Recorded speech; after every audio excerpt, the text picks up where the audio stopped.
Olá, professor Rosa, tudo bem? Então, hoje eu vou ministrar aula sobre o tema de locação de forma bem objetiva e técnica, e o contrato de locação, ele está disciplinado nos artigos 565 a 578 do Código Civil. E, bom, a locação, ela é um contrato pelo qual uma das partes, que é o locador, ele se obriga a ceder ao locatário o uso e gozo de uma coisa infungível, mediante remuneração por determinado tempo. É um contrato típico porque possui disciplina legal própria. Bom, e agora explicando sobre o conceito e a sua natureza jurídica, a locação, como eu havia falado anteriormente, ela é um contrato típico porque possui disciplina legal própria.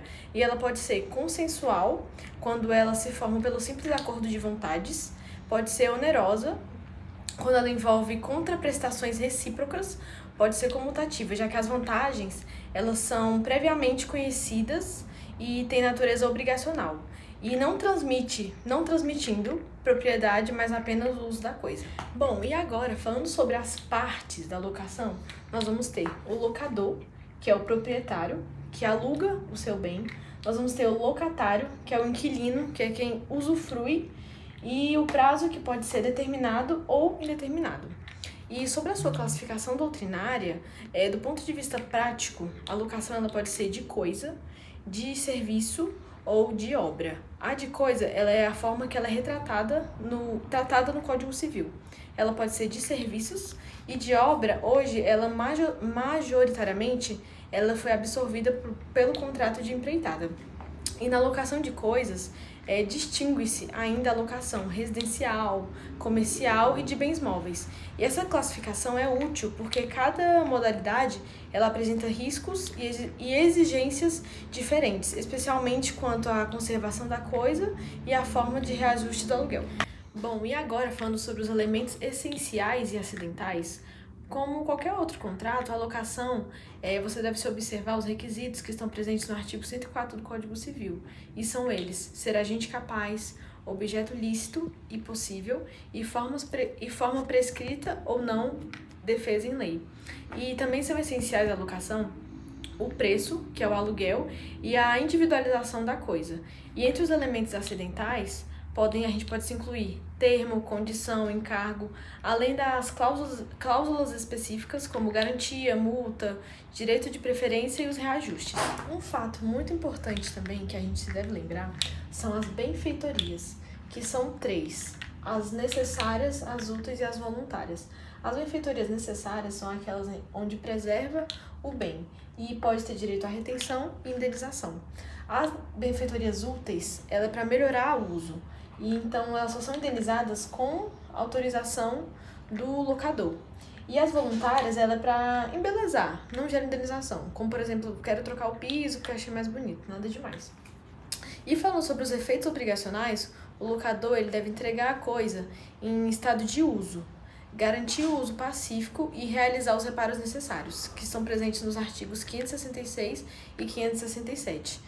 Já o locatário, ele deve pagar pontualmente o aluguel, usar a coisa conforme o convencionado, conservar o bem, devolvê-lo ao final do contrato no estado em que recebeu, e salvo leis para fora.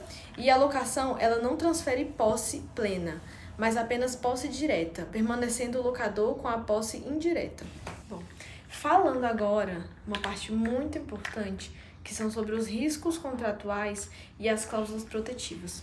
Os riscos típicos incluem a inadimplência do locatário, que recomenda cláusulas de multa e garantias reais ou fidejussórias, danos ao bem, que são evitados por cláusulas de vistoria e responsabilidade objetiva ou subjetiva, conforme o caso, e interrupção do uso por caso fortuito, que pode justificar a revisão ou suspensão proporcional do aluguel. Bom, e cláusulas de reajuste, seguro, vistoria, garantia e multa são amplamente utilizadas para equilibrar esses riscos. Nós vamos ter os princípios aplicáveis. Bom, a locação está sujeita aos princípios que estão previstos nos artigos 421 e 422 do Código Civil. E são eles: a função social do contrato, boa-fé objetiva e equilíbrio contratual. A função social do contrato é onde o uso deve atender ao equilíbrio das partes e à finalidade do bem. A boa-fé objetiva, ela impõe deveres anexos de lealdade, cooperação e mitigação de danos. E o equilíbrio contratual, ele tira os abusos como aumentos desproporcionais e condutas oportunistas. Bom, e agora um ponto muito importante é a formação do contrato. A locação, ela é consensual, portanto, ela nasce de um acordo de vontades, independentemente de entrega da coisa. E a forma, ela é livre, salvo casos específicos previstos em legislação especial.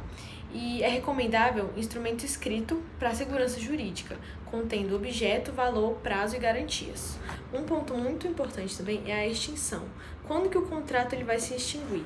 Ele vai se extinguir no término do prazo, pela denúncia, quando o contrato é por prazo indeterminado, pelo inadimplemento, gerando resolução, pela destruição da coisa, por mútuo acordo por meio de distrato ou por resilição unilateral, quando autorizada. E após a extinção, o locatário deve devolver o bem e quitar eventuais pendências. Bom, e agora vai aparecer um exemplo aqui na tela que não coube no quadro, mas ele vai aparecer aqui. Bom, mas para a gente encerrar esse assunto, dessa forma, como eu havia falado, tudo que eu expliquei, o contrato de locação, ele apresenta estrutura típica, riscos específicos, forte incidência de princípios como boa-fé, equilíbrio contratual, sendo fundamental para a gente compreender os seus elementos essenciais, seus efeitos jurídicos e as suas hipóteses de extinção para aplicá-lo corretamente no contexto civil. Bom, e é isso, espero que tenham gostado.